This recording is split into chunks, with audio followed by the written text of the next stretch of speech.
Hello friends, आपका स्वागत है आपके अपने चैनल ज़िंदगी मंत्रा पर। आज हम आपको बताएंगे budget details from Delhi to Nainital. आइए शुरुआत करते हैं सबसे पहले ट्रांसपोर्टेशन के बारे में बात करके। हमने बुक की थी शताब्दी एक्सप्रेस, जिसकी कॉस्ट थी 1000 रुपीज़ पर पर्सन। हमने घर से स्टेशन की कैब ली थी जो हमें पड़ी थी 500 रुपीज़। और फिर हम कोटगोदाम स्टेशन पहुंच गए थे लगभग 6 घंटे में। उसके बाद हमने वहाँ से बस की थी जिसका टिकट अराउंड 100 रुपीज़ पर पर्सन आया था।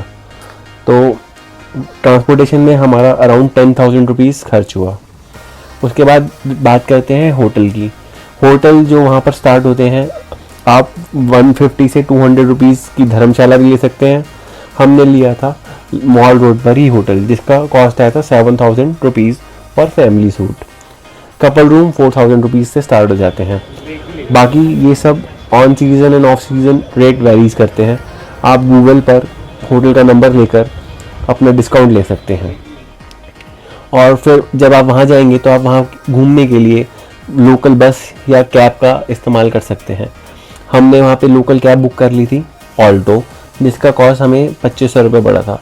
अगर आप बड़ी फैमिली हैं तो आप स्विफ्ट डिज़ायर या दूसरी इनोवा कार्स भी कर सकते हैं, जिनका कॉस्ट 3000 से ऊपर ही आता है प्रतिदिन।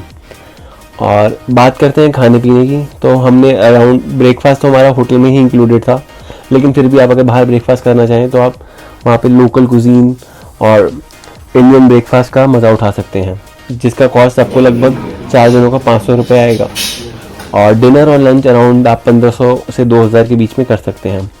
हमने बीच में स्नैक्स का भी लुत्फ़ उठाया था, जिसमें हमने मोमोज, तुपका, चाय, shakes, golgappe and chaat papdi extra चीज़ें खाई थी, जिसका खर्चा लगभग 1500 रुपये प्रति बंदा मान लीजिए। आप स्ट्रीट फूड का मज़ा ज़रूर उठाएं। अगर आप सच में इनकी लोकल क्यूजीन टेस्ट करना चाहते हैं तो वो आपको स्ट्रीट वेंडर्स ही दे सकते हैं। होटल साफ़ सफाई के अकॉर्डिंग ही चुनें, क्योंकि कुछ होटल बहुत ही गंदे थे। तो मैं आपको कहूँगा कि बारिशों के मौसम में आप उन होटल्स में खाना अवॉइड करें। इवन जो बड़े बड़े कैफ़ेज़ थे वो भी अंदर से साफ़ सुथरे नहीं थे, तो आप कृपया इस बात का ज़रूर ध्यान दें। आइए अब डिस्कस करते हैं एक्टिविटीज़ के बारे में।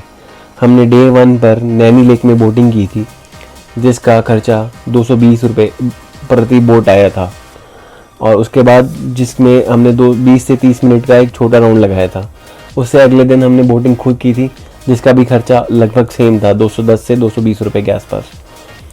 और आप चाहें तो वहाँ पे मॉल रोड पर साइकिल लेके भी घूम सकते हैं। हमने कपल साइकिल वहाँ पे ली थी, जिसकी कॉस्ट आई थी 400 रुपीज़ फॉर 1 साइकिल, जिसमें 2 जने एक साथ बैठ के चला सकते हैं। और अगले दिन हम गए थे केव गार्डन, जिसकी टिकट 100 रुपीज़ पर फॉर अडल्ट थी। तो हम 4 जने थे, तो हमारा खर्चा हुआ वहाँ पे 400 रुपये। और बच्चों की टिकट वहाँ पे 60 रुपीज़ की है। उसके आगे वाटरफॉल, जहाँ की टिकट 50 रुपीज़ पर पर्सन थी।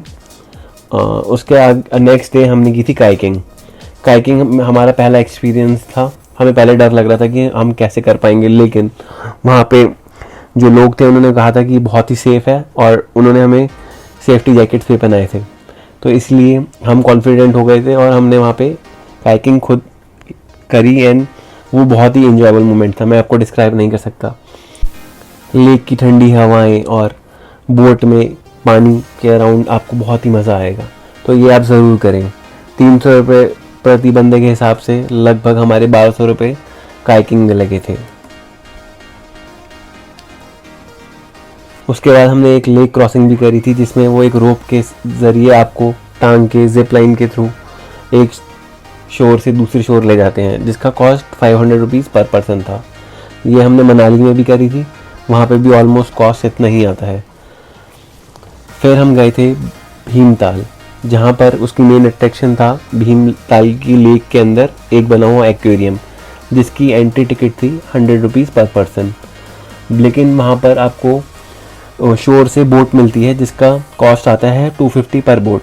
आप एक बोट में 2 अडल्ट मैक्स और 2 चिल्ड्रन जा सकते हैं, जिसका कॉस्ट 250 होता है। तो हमने 2 बोट्स की थी और 4 टिकट ली थी। उसके बाद अगले दिन हमने की थी मॉल रोड से शॉपिंग। आप वहाँ से बहुत सारी चीज़ें शॉपिंग कर सकते हैं, like arty crafts, bangles, candles, lamps etcetera.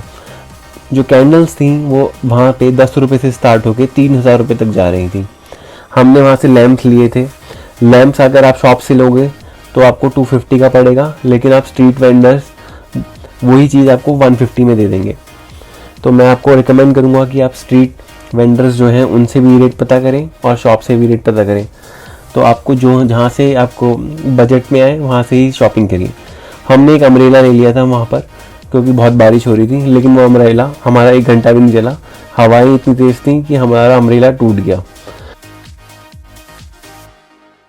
और इस तरह से हमारा जो टोटल बजट निकल के आता है, लगभग ट्रांसपोर्टेशन का 10,000, होटल का 21,000, लोकल कैब्स का 5,000, food per day around 6,000, activities पे हमने खर्चे थे लगभग मान के चलिए 6,000 रुपये, और शॉपिंग 4,000 रुपीज़।